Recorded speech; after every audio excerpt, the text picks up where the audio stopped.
Hey, everybody on the Keto Friendly Recipes page. I am so excited. My name is Jennifer. I'm here with Dr. Boz. I've got to tell you, first of all, I've got to tell you before I announce and tell you why she's here. I know that you're not used to keto talk on a Keto Friendly Recipes page, but let me tell you, there is much more information to be had than just recipes. We need some talk behind here, and we need some information to help people on their keto journey. And here's why I have Dr. Annette Bosworth here. I reached out to her a little while ago because I love to do experiments. I found her on YouTube. She did a video on autophagy, and I was so intrigued with her story. I was so intrigued with how she tells her story, but I was most intrigued with how she does things. So let me introduce you. You go by Dr. Boz, right? Yeah, that's great. Yep. Awesome. I'm Dr. Boz. Yep. Yeah. So first, let me tell you before we start, let me tell you what's happening. She wrote a book. Her story, well, I'm going to tell your story a little bit and how I know it, and then I'm going to let you tell your story. But I found her because she wrote a book called Any Way You Can. There's a picture of it.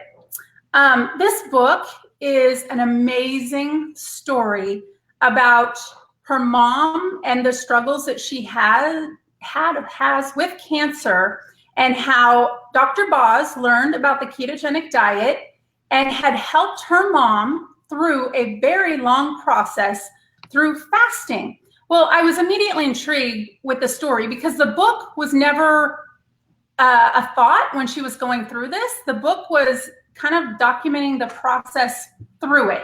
So the story in itself is what led me to her, and the book is amazing. So I'm going to let you tell us a little bit about your book, because I know the other thing is I know it's on sale because I bought it. I've had it, but I already bought it for 4 other friends today just to send it. Great. So tell us a little bit about it. Well, thank you. First of all, Jennifer, thanks for inviting me to your page. Yeah. You are leading a group of people that I am so thankful that there are curious and brave people saying, how can I live my life healthier through things that don't require a prescription? And I'm an internal medicine physician. I've been at this, seeing patients for over 20 years, and it is a rewarding job by far. But unfortunately, it's filled with one prescription after the next for symptoms patients have. Yeah. And it's easy to get hypnotized into that. My mom, 2 years ago, now almost 2.5 years ago, had cancer for 10 years. And her cancer was this gnarly little cancer called CLL, which stands for a lymph cell cancer. She had really done well with it, fighting, white blood cells are what take care of your infections. And her infection rate had really been our biggest warning about how she was doing. 10 years into the story, she had 2 times where her health got so poor that she needed chemotherapy. We had walked into, she was now 71 years old, and the chemotherapy did to her what it does to many people, which was it kind of wilts you from the inside out. It made the numbers in her chart look better, but it did not make her spirit better. And I talk in the book about my mom being a real live Mary Poppins. I grew up on a farm in a small town in South Dakota, and my mom was not the mayor, but she could have been. She was an organizer, a leader, very driven to make sure her community was alive with the goodness that she wanted in her life. And her example to me will live on for generations. But 2 years ago, that did not exist. Her brain was very foggy. She could hardly read. So a book wasn't something I was even considering. I was trying to So I'll tell you the biggest part that comes out in chapter 1, which is we walked into the chemo doctor. She's 71 years old, about to turn 72. And right before he walks in the door, she looks at me and says, if he says chemotherapy, the clothes on the top shelf are the ones I want at my funeral. Oh, ouch. And yeah, we knew there was trouble. She had big lymph nodes happening in her armpits and her neck. So we knew there was trouble. And like right out of a script of a movie, the doctor walks in almost the moment the words leave her mouth. And indeed, her numbers were terrible. He said the word chemotherapy, handed us the pink slip. We walk out of the room, and the backstory to this is I had been, I like to call it peeing a ketone, meaning a measuring, and I was in the ketogenic diet for about 30 days before this moment. And what got me curious about it was a whole bunch of research that had really made it to my sphere of influence in late 2015. And it had everything to do with how do you get a brain to work better? How do you get a brain to focus? How do you improve depression? And that mental fog that happens in so many patients, how do you resurrect that function? So it was really a brain-driven search that I was using the ketogenic diet as a way to say, how come I don't know more about this? Why is this so new to me? Yeah.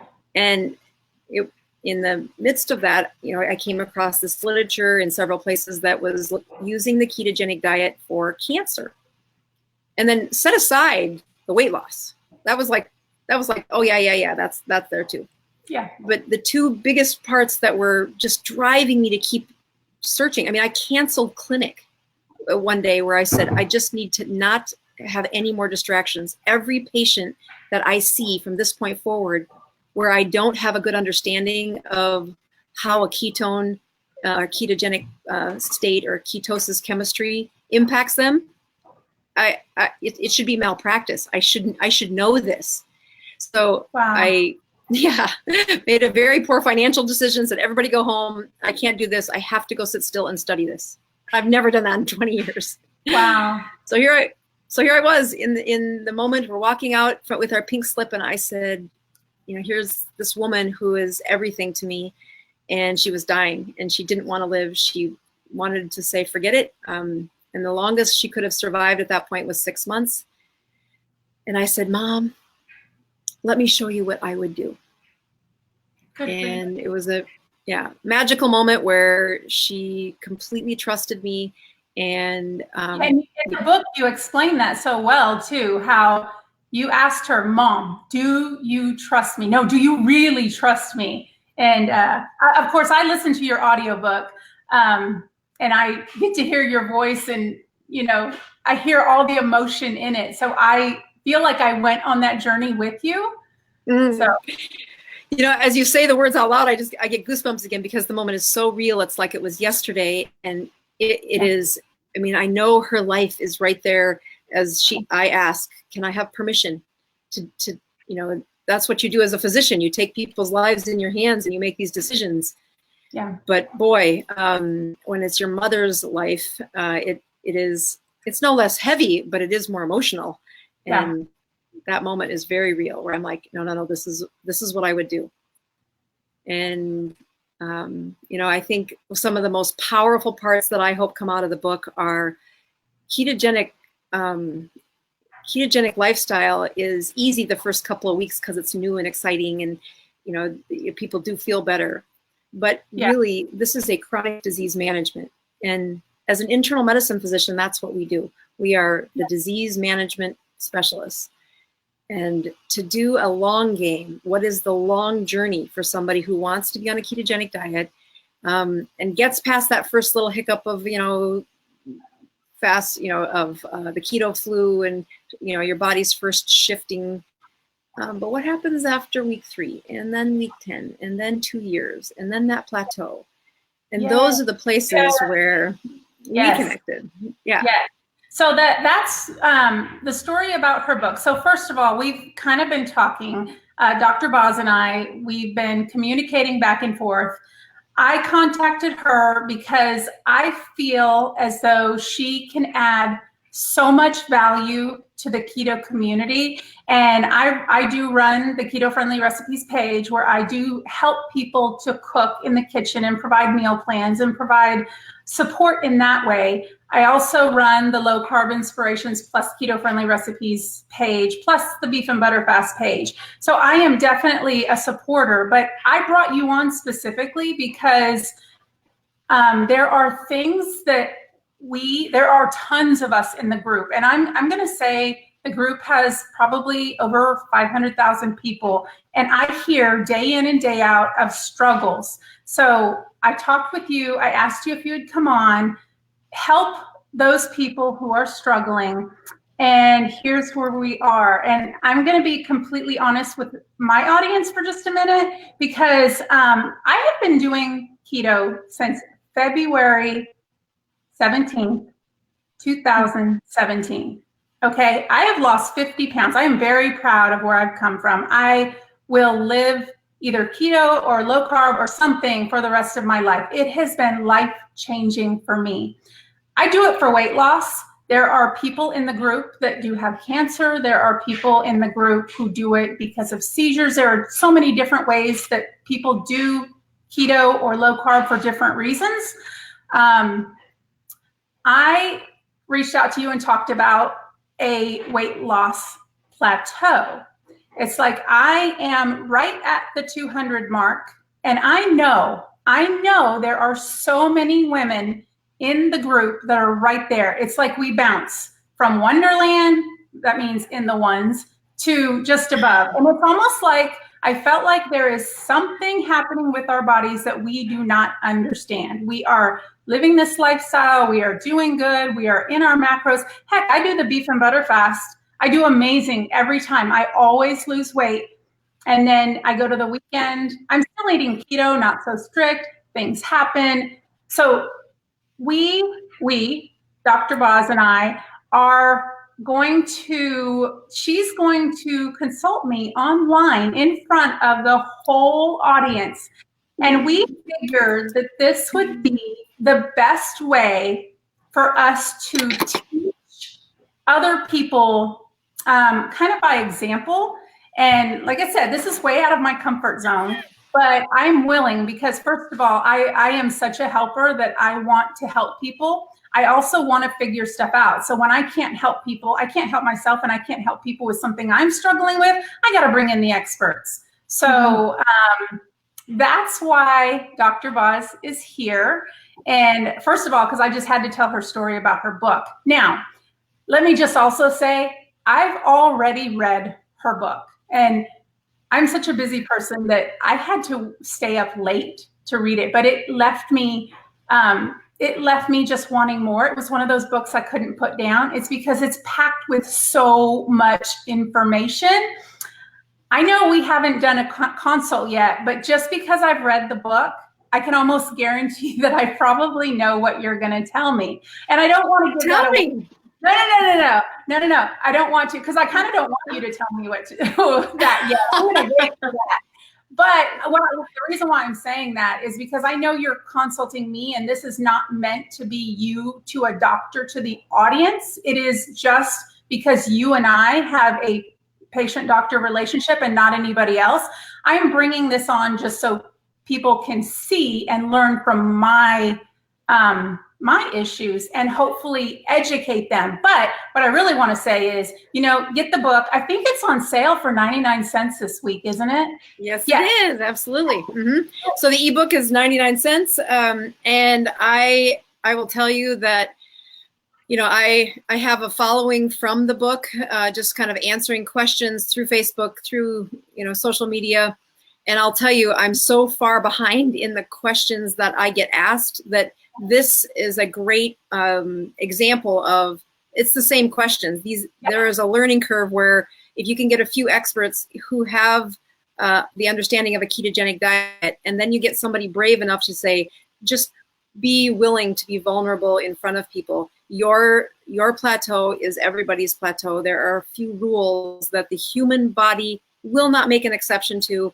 You are human. We can fix this, but it does require that you got to say, I'm going to bravely stand in front of the world and say, Yep. here's what I'm doing and here's what I've done. And I just want to say, I really, you're going to make a huge difference to so many people. So thank you for being brave. So let me also mention that in the description of this video, I have put the link to her book and the sale, where you can grab that for only 99 cents. I also encourage you, once you buy it, you're going to want to send it to a few friends. So if you know that this could possibly help someone, get it while it's on sale and send it, because you need to take advantage of it. And then second of all, in the notes, I've also put her website. So on her website, there was a way, and I'm saying this just because I did it. I went down, scrolled down to the bottom, and I was able to join her newsletter. So do those two things if you are interested, but we plan on going through a consult. We plan on doing this. Are we going to do this weekly? Yeah, at least weekly. And then, so the other part about a ketogenic diet is that as you hit a plateau where you're at, we're going to go through some basics today and tonight, and you will find that this will lead you to the next couple of questions. Okay. I think the art of teaching is to match what the patient can absorb and the stage they're at. Okay. So before we start real quick, I want people to tell us where they're at. I know that you and I both love to see where our audience is at. So put in there, let us know what city and state you're from, because we'd love to see where you're from. Also, if you feel this could be a benefit for anybody who's in that situation, share it out to people, because absolutely, that would be very helpful. Okay, so let's right. get. No, it's absolutely that, I talked about, leading what this is a consultant, but to have a support group that you and your circle of influence will be welcomed into this as we go forward. Looking at, it's not an isolated event. So many times when I'm coaching people with a ketogenic diet, I will tell them this is a lot like helping an alcoholic get off booze. If you think you can do this without educating your support system, you're going to fail. You have to have, even if they're not, alcohol-free, carb-free, even if they're not on the same level of performance that you are, the understanding is so critical for success. Okay. So Jennifer, let me ask you a few questions. This helps not just me, but it helps the audience. And I've saved some of this so the audience, I don't know the answers to all these questions. So when you first went keto, you said it was about 18 months ago. And how did that first journey go? How did the first step into ketosis, if you would, and that weight loss, what was your story? How did that look? So it was a huge, huge learning curve. But I started off with the urine strips to test because it was the most inexpensive way. And I know there's 3 ways. I know you can do breath, I know you can do blood, and I know you can do urine. But honestly, when you start, I don't even know if I'm going to continue this. So a $10, $15 bottle of urine strips was the way to go. Right. I was checking every time I went to the bathroom for 3 days. And I want to say, if memory serves, it was possibly on day 4 that I had pink on me. I was in a ketone, yeah. So that was that. And then those strips honestly helped me out for the next 2 or 3 months because I made mistakes. And they just helped me to see those mistakes and then to recover from those mistakes. And then all of a sudden they didn't work. And then I got frustrated and didn't track. So that's basically the story. Yep. Human nature. That's very good. So no, that's great. So some things that help me there is 4 days to a ketone teaches me about what is the resistance within your liver. The liver is where when the body has extra sugar, and if you're living on a low fat, high carb diet, like most of us were before keto, the body is so good at taking that extra sugar and storing it in your liver. The question that we want to know when people first go keto is, well, how big was your liver? There's a whole chapter about this in the book, but what I'm doing is calculating to say, well, how bad was her insulin resistance? The number of patients that show up and say, oh, doc, my sugars are fine. I'm not diabetic. I'm not pre-diabetic. And I look at them and say, you just don't know you are. And I don't need to fight with them. What I need to do as their physician is to recognize where we're at, where the obstacles are going to come from. Yeah. So if you on your initial ketogenic journey, I've had some patients take 10 days to make their first ketone. Oh, now, sometimes it was because they just didn't get the rules, but I think they had the liver. I mean, they're 450 pounds. They had a liver the size of a small child. I mean, there was so much extra sugar in that liver that we didn't get I know, it's incredible. The loss of elevated sugar took that long before they got to feel the benefit, which is when the ketones show up, and that's where they begin to say, oh, I feel so much better. And I almost feel bad, warning patients about that, because if they say, oh, I'm so heavy, this is never going to work for me. I'm like, no, you're the person who should be doing this. And then, not everybody's that way. Your genetics do have a lot to do with how insulin, how well has your insulin rescued you or protected you. So 4 days in, you have the blessing of actually checking. That is the key to this diet. The difference between this diet and a, say, paleo diet is that you can check it. And that's so powerful for me as a physician to say, just prove to me that you're following the rules enough to be a ketone. So you start peeing on the stick, you find that, yep, there are things that you like to eat. And when you screw up, you were out of ketosis for how long before the strip would turn pink in those first 3 months? Oh gosh. Honestly, that part, I'm not real sure. I mean, so if you'd screw up, did it take 2 days to get back into ketosis? Did it take 3 days? Did it take 1 day? Do you remember? I don't remember, only because I just assumed that the next day I woke up, it'd be fixed. I didn't realize there was a time frame. The reason why the 3 or 4 days was so vividly remembered in my mind is because I was like anticipating it, and I was so good, but I don't think I calculated what a recovery was. I can tell you, I do feel as though I have insulin resistance. I was hypoglycemic. I've had the Roux-en-Y procedure. The Roux-en-Y procedure was done for me back in '98.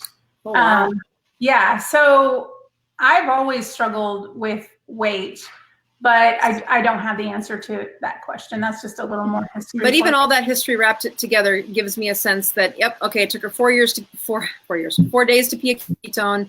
When you would get out of it, it sounds like you were pretty quick, within a day or so, that you could feel yourself back in ketosis. You could make that pink again. The other parts are how long. Tell me about the rate of weight loss. Was it 50 pounds or was it this? The first 8 days, I lost a pound a day. And I know it's water, but I was so happy to be like, I'll take it. I know. And it's such an exciting feeling to be like, it's working. Oh my God.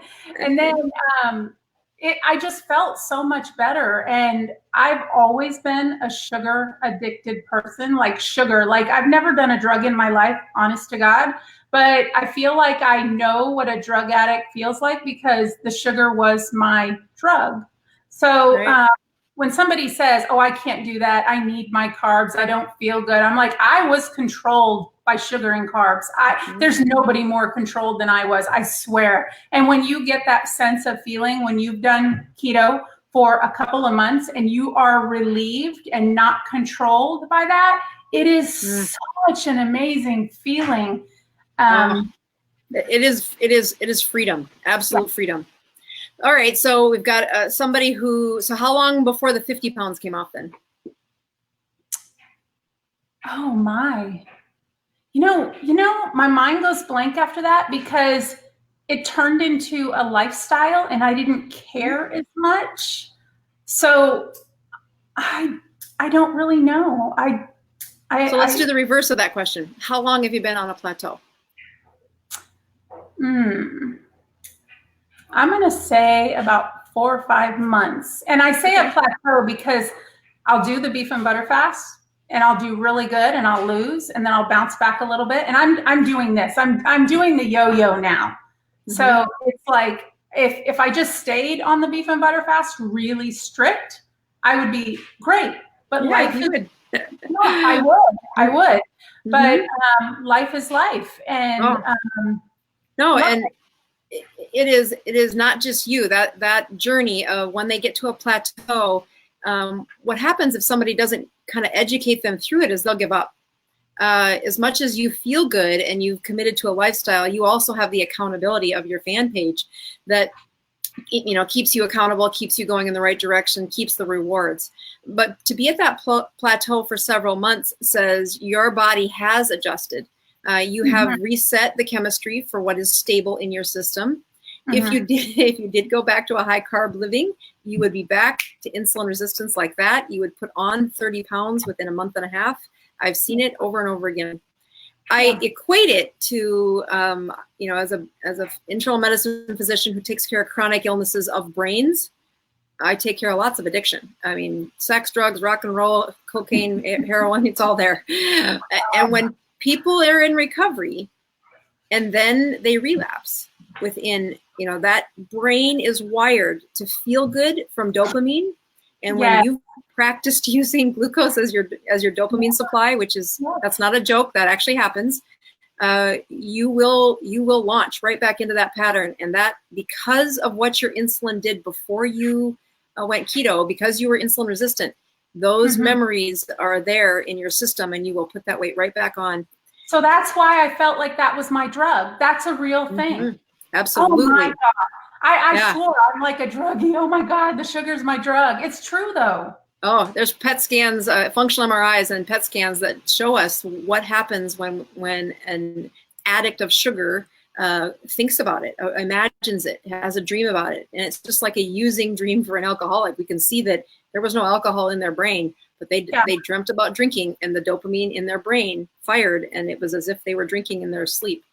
You know what's funny is that I remember those. I do know that feeling, but the feeling of being controlled and the feeling of how bad you feel scares me so bad that I have not had sugar since February of 2017. I have not had a piece of cake. I've not had this. Now, if you talk about sugar alcohols and keto friendly sweets, I've had those, but never where I'm not supposed to. So I think that's a bit rare, but it's because of this addiction that scares me. It should, you know, and the best part is that once you conquer it, just like with someone in recovery, you get good at where you're at, and then life is stable. And what I really believe in the timing of the next step. And so as you reached out to me, one of the things that attracted me to your story was your timing. You have a goal, you have, you know, this target that you're working towards for next spring, and you clearly understand the diet. That's not it, but there's a few missing gaps in the teaching and in the performance, and that's really what a coach or a physician should do to help you get through those.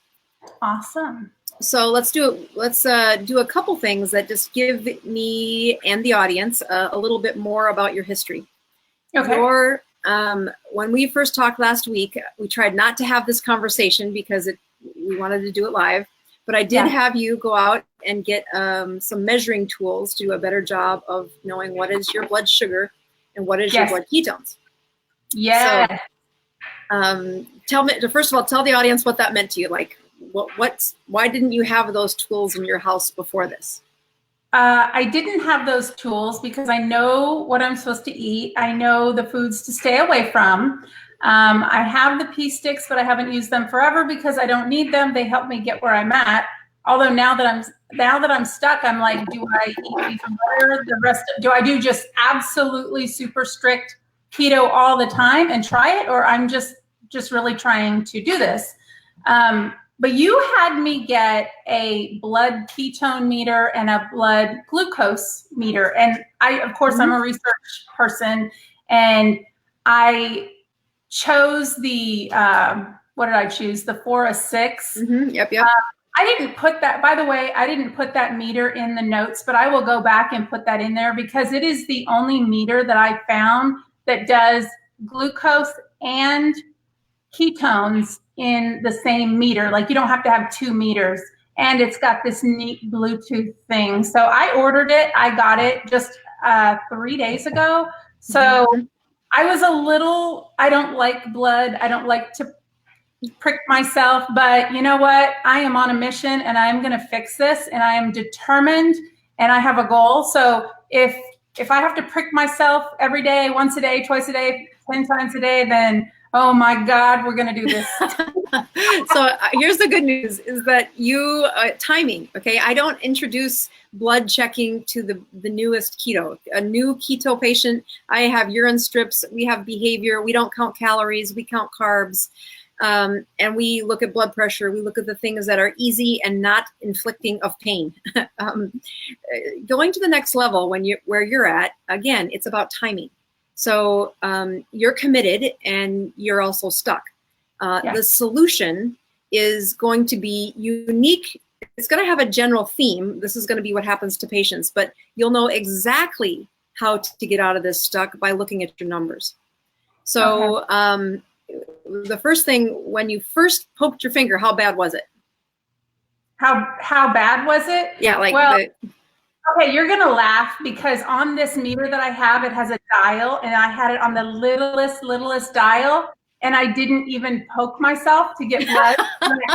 I know, like I'm a big chicken. So then I had to move it to number 2, and it's literally just like a little, I don't even think it's a bee sting. It's probably like a little antibite or something. It's not bad. It's a psychological thing that happens. Right. Yeah, well, you can have some insights to me as a mom that I make my boys. I have 3 sons. I have a foreign exchange student, and you can't live in my house without having your blood sugar checked at least a couple times in a month. And so if we're having an argument and I need to settle a score, I'll say, if your blood sugar is better than mine, then you can go.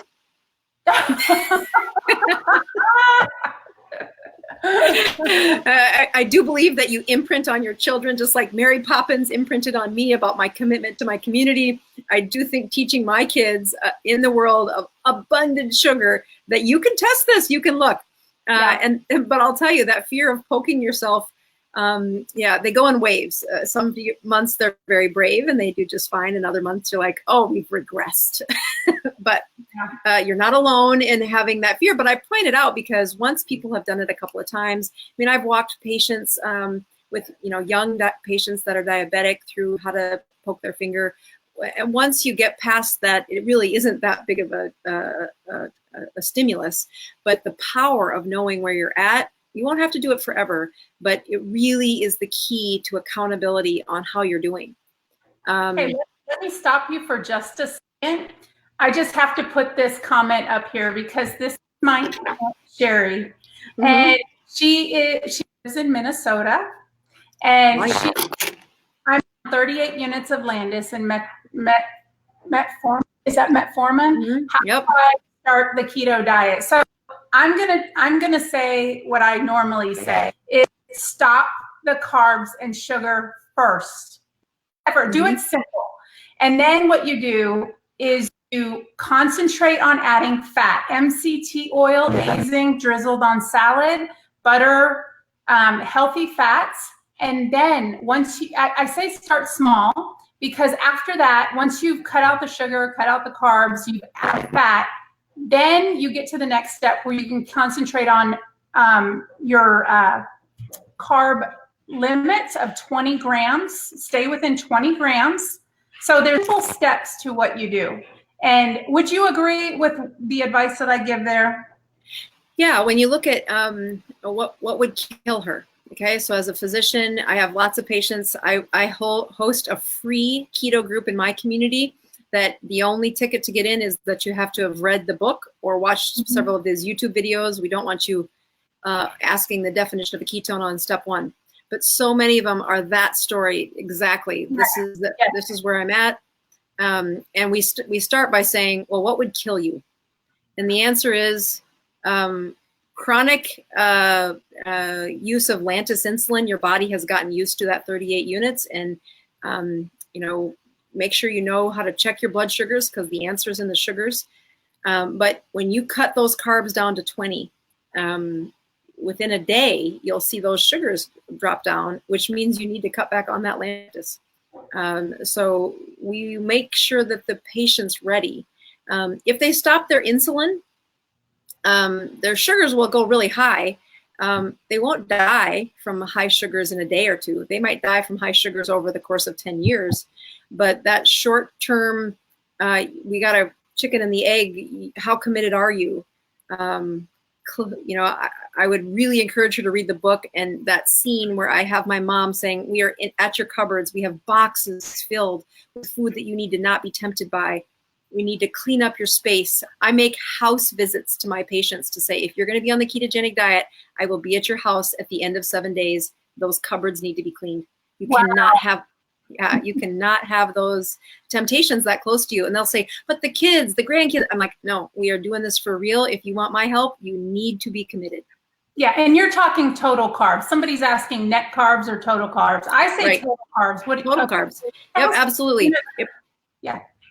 It plays a huge mental game. You'll get this the bars and the substitute, and they'll do all the subtracting, and I'm like, you are totally manipulating the process. Cut them out. We can, when you get to an advanced lesson, we can talk to you a little bit more about fiber. It's not nearly as important as they make it at the beginning, and really it's a form of negotiating.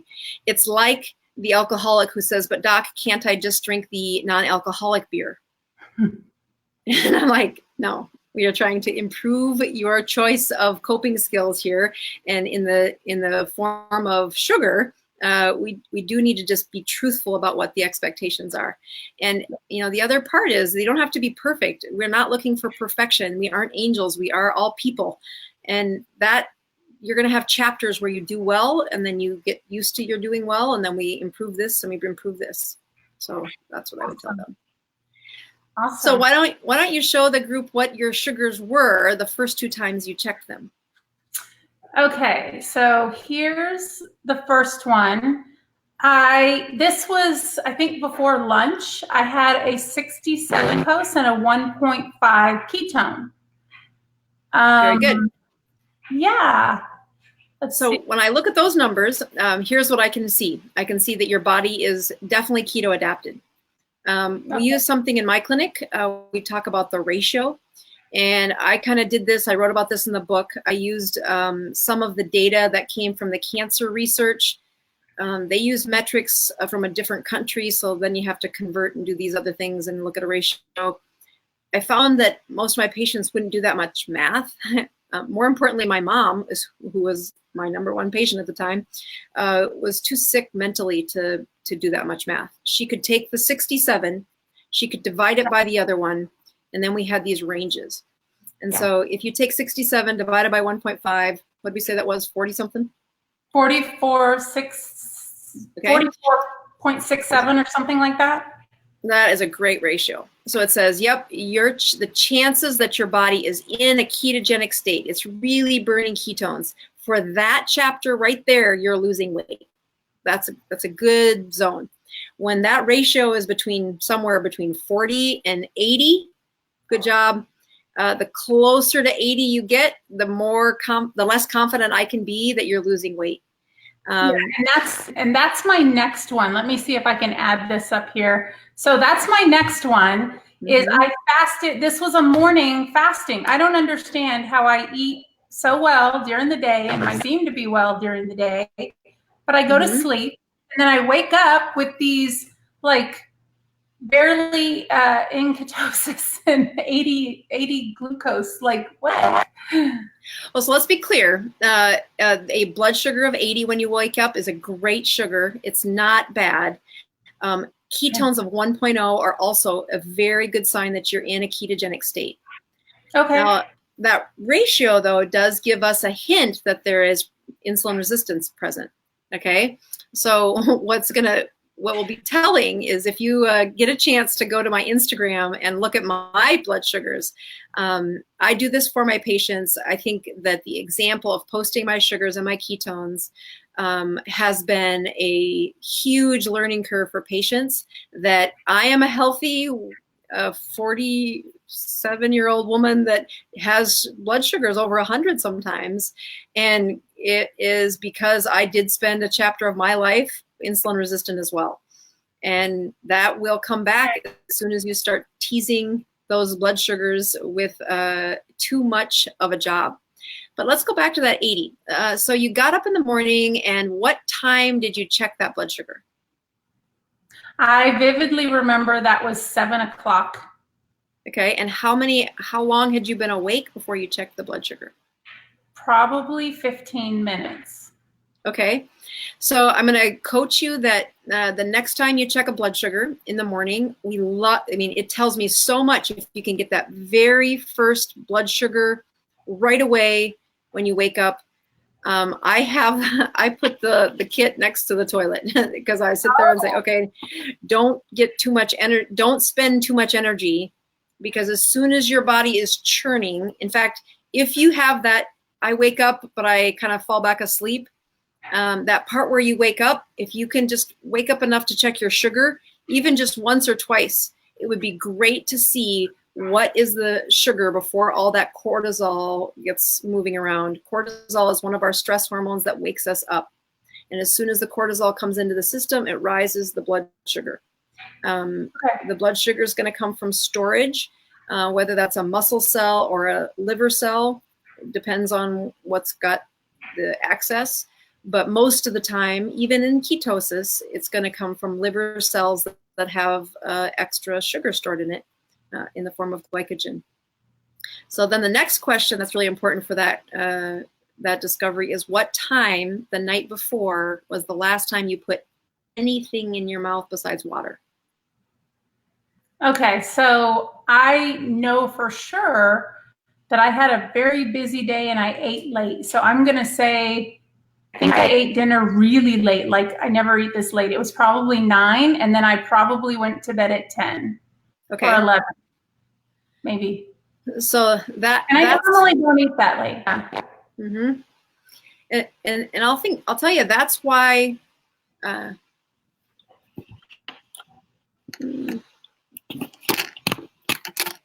you hear me now? I can hear you. Okay. So my headphone just stopped transmitting there for a second. So no echo, or still sounding okay? Let's see. Okay. Nope. I hear you fine. No echo. Okay. So when it comes to when you said you had a plateau, and then you said you had been in ketosis for a year and a half or whatever. If I could have profiled you and told you what the expectations are for the mistake you're making, 9 out of 10 people are making the exact same mistake that you're making. That mistake has to do with what time did you eat last night, and what is the time that you wake up in the morning. So again, we're looking at the word fasting, and the fasting isn't a word that a lot of people like to use, but that's what we do every night. We break our fast with the morning meal usually, and that first blood sugar in the morning tells me how well your body emptied out the liver while you were sleeping. But if you've been a woman who's had children and had a weight problem to the point where somewhere in your 20s you did something as bold as saying, let's have a surgery to fix this, so this is not a new problem. Your cells are very used to adapting and adjusting to your chemistry. And after 18 months of ketosis, you've kind of been in this plateau. And I would contend, if we were watching very closely, your plateau probably happened, I would guess, at about a year. Sometimes it's sooner, but they do a good job, then they don't. Or maybe butter and beef fasting helped you. Because that fasting of sugar from bedtime to morning says you need a longer period of time between meals. Okay. Yeah, and you won't get the answer to that unless you're checking your sugars. Because if you changed nothing else about what you were doing, and you checked about 3 or 4 more sugars, I would contend that you're going to find some of the blood sugars above 100. And it has everything to do with what is the length of time that you went without any calories. And I mean, no black coffee, no tea. I need, what are the hours that you have only water, that no medications, no supplements, just water only. Okay, you can have salt. Well, that makes a lot of sense, because I feel like I am on this array of supplements, which, by the way, I stopped all of them because I'm so freaking messed. I can't stand taking pills. And I heard in here something about if you were healthy, you don't need the supplements. And that makes total sense. So, because here I was taking all these things first thing in the morning, and then having my coffee and having the stuff. It's just like, and then before you go to bed, there was afternoon supplements. So that kind of makes sense. It's real. So the first thing I would do in your next step is to say, your zone for no calories needs to be 12 hours. Okay. And I would highly encourage that you don't move the morning meal, that you move the evening meal. So what's the first time you start drinking coffee, even if it's black, coffee in the morning? 7 a.m. Yeah. Okay. So I could stretch that though a little bit. You know, it's the funny thing. That 12-hour window always happens on the beef and butter fast, because I wake up, I have coffee. This is for real. I wake up, I have coffee. I eat the beef and butter for lunch, and then I get a little hungry again, I think at like 3 or 4, and I am done the rest of the day. And I'm like, if I can have anything else that's good and I can only have beef with a fat or whatever, I don't want anything else.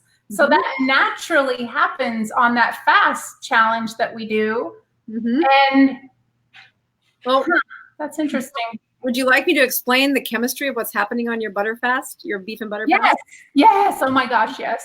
When you told me you did that, I'm like, oh, that's so nice. Oh, she figured that out without any biochemistry textbook. Good job. Thank you. So when you look at some of the dangerous parts about a high hydrate, low fat diet, the hormones of our body, and really remember, I'm a brain geek. I love that the hormones that speak directly to the brain. When you have had a brain that has been fueled by low fat and high carbs, the hormones that come from those fats get weaker and weaker and weaker. And you might say that we could measure the quality or health of a brain based on how well the surge of these hormones happen. And when they do the low carb, when they do high carb, low fat, the standard diet, normal American diet, the peak and valley of their hormones starts to go down after about 5 years. If they get insulin resistance and then they get a big tummy, they're about 1/5 of the volume of the hormones that they need to make a surge. So instead of a nice peaked hormone surge, they kind of do meh. Wow. Yeah. And unfortunately, one of those hormones is a hormone called cholecystokinin. Cholecystokinin is the hero in the chemistry that says, why am I not hungry? And cholecystokinin is a fat-based chemical, fat-based hormone, but it also responds only to fat. So you know that place where when you were a kid, you could eat a whole bunch of pork chops and fat, and then if somebody came along with a cookie, you said, oh, that's my second stomach. Yes. I can eat this other thing. It's because the pork chop, which was in grease and fat, especially if there was, I don't know, just think of it as a fatty pork chop. Yeah. That's going to make the cholecystokinin happen, and you are going to feel full. You are going to feel full. One more bite of the pork chop is going to feel awful, like I can't even get it in. Yes. That's all carbs, it does not touch that hormone. It does not make any blip on the radar. So when you put in beef and butter, and you're doing it specifically in somebody who's already keto, so you've improved the supply chain, that their fat has been around long enough, like not a week. They've been doing this for 6-8 weeks, to hopefully a couple of months, and then they say, well, I need to get to the next level. And if they do this beef and butter fast, what they're really doing is putting in a whole bunch of fat, and then they surge the cholecystokinin, and your brain says no. Wow. I'm gonna have another bite. And that's what happens. There's sometimes I can't even eat dinner because I'm done. I am done. And that's perfect. Hey, there's a reader. There's a question that I want to show. Charles asks, would you recommend the 1 meal a day to address the plateau? Isn't that going with what you're saying? You need a longer window of fasting? Well, and 1 meal a day has several benefits. But we had talked a little bit about your history of not allowing or not having a childhood where you didn't like to skip meals. So I know that fasting is one of your like best words, but Yeah. that danger of not having food for a long period of time, it can become this psychological warfare. And so yes, it's real. It's real. Yes. Mm-hmm. If you can say, let's do really strict 12 hours, like no cheating, really strict 12 hours. And many times that's all you need, but you have to be really good about it. Like I'm talking no coffee, no nothing. 7 o'clock comes, if you're out to eat, you're like, you know what? I have doctor's orders. I just have to give my liver a break. I really need to not eat. I'm here for the conversation. I'm happy to talk to you, but I can't eat after 7 o'clock. Now that's really hard to do socially, so good luck. I think sometimes it's easier to just tell them you're fasting. But so many times the patients will migrate to 1 meal a day on their own. But one of the mistakes that they make is they still put in calories, like they put heavy cream in their coffee, they put sugar substitutes in. I'm a big proponent of bone broth and how helpful that is at delivering salt. But their bone broth has a whole rind of fat on the top of it. And that's fine. That's what we want it for, especially in that, you'll read in the book, when mom was really sick, this was all she lived off of was bone broth. But the key for somebody who's asking about 1 meal a day is, I will tell you a major problem that I see over and over again with my patients who naturally get to 1 meal a day and they're so proud, but they're much like you. They've struggled with weight forever. They've been to that low calorie life, and even though their metabolism was shut down to that of an old lady and they were really tired, they still kept being very strict. Doc, I've been so good about the calories. I'm eating like 500, 800 calories a day. And they look awful. They're just so wilted. When people go to 1 meal a day, I am super strict about coaching them that you need to eat until satiety. So one of the biggest reasons a ketogenic diet is sustainable, it is a lifetime, is because if you can get into this advanced teaching, which is what you and I are going to go through over these next few weeks, the 1 meal a day has a danger for somebody who has cut calories in the past, because they'll have these tiny little snacks throughout the day, and that starts a meal. You can't do that if you want to really move into the weight loss zone. Think of checking your blood sugars and it will out you. Okay. If you do your ratio, you're going to be above 80. You had a few nuts. It's not really my meal, doc. I eat my meal later. Yeah, but you had that handful of pistachio. You had a whole bunch of cream in your coffee. Your body didn't care that you called it a snack. It was a meal, but it was a low calorie meal because you only had this tiny volume. So now you turn the body into what is a low calorie consumption, even though they have a pocket of this meal that they had at the end of the day. I call, that's phony. 1 meal a day really does need to be outside of that 1 meal. There is no snacking. There is no drifting. The calories drift into their new, the coffee should be black. The tea should be black. The water is fine. That when you get to the meal, what I need patients to do is stop eating when they feel full. So you have to teach that patient to listen to their body. That's the big trap I see. I'm on 1 meal a day, doc. I'm being perfect. I'm super great. I've been on keto for 2 years.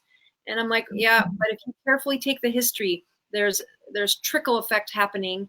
And they stopped remembering that your body will do such a better job of telling you stop eating as long as you stick with the high fat. It is that signal of cholecystokinin that will rescue you every time, and that's what your butter and beef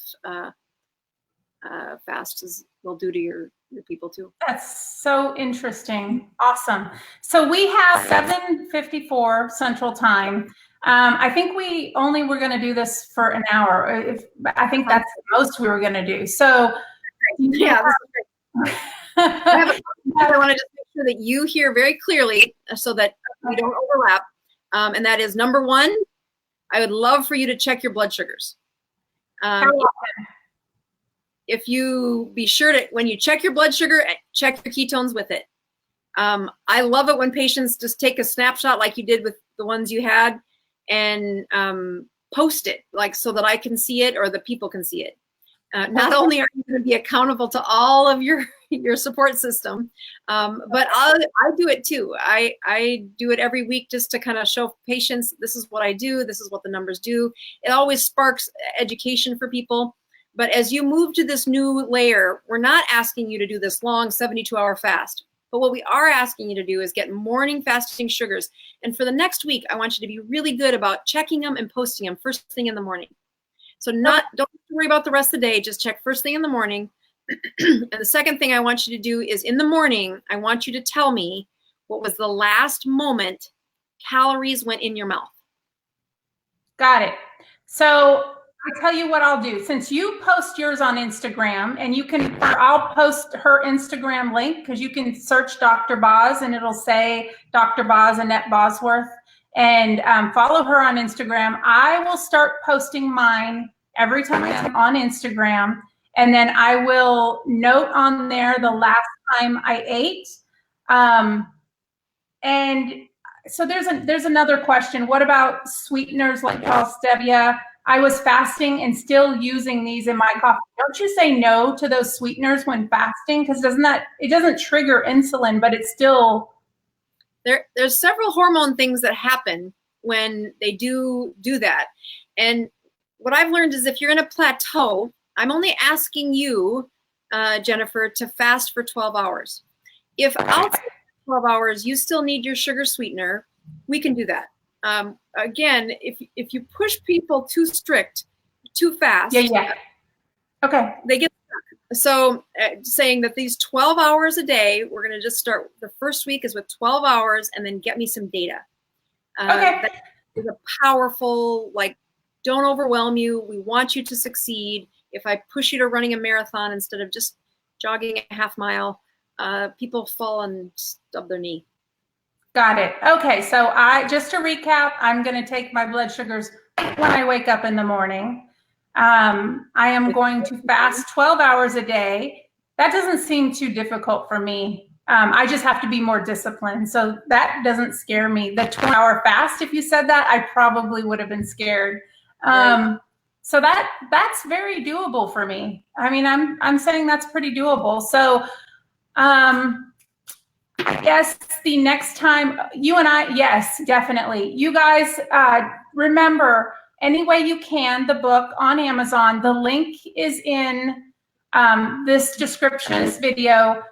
Do your friends a favor, share it with them, because this book, I don't think will ever be 99 cents again. And really, it is close. I can tell by listening to the audio version of the book, this is close to her heart. It is the most authentic talk and the most real story that will captivate you, and it will teach you.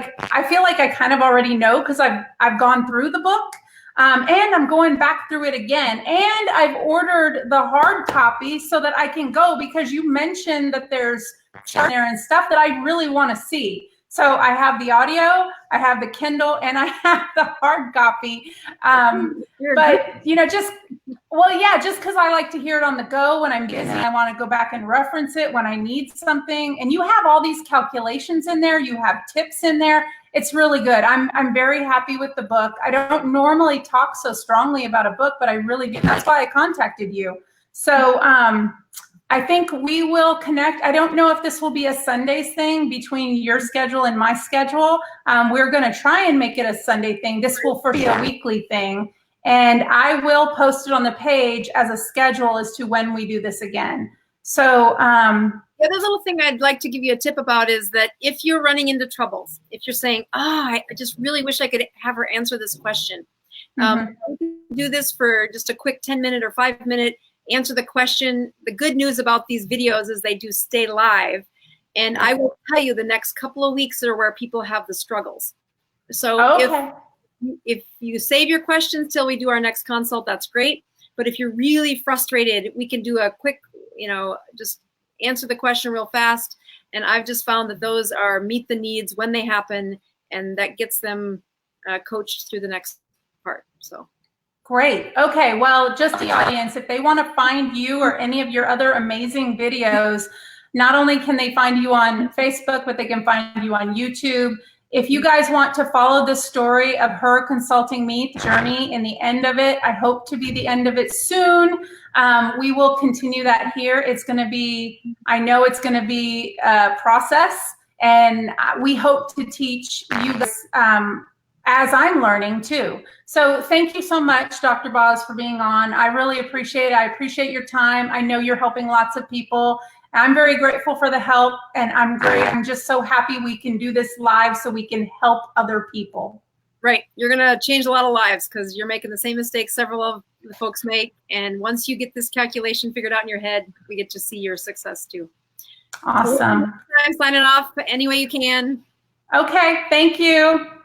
All right. Bye-bye.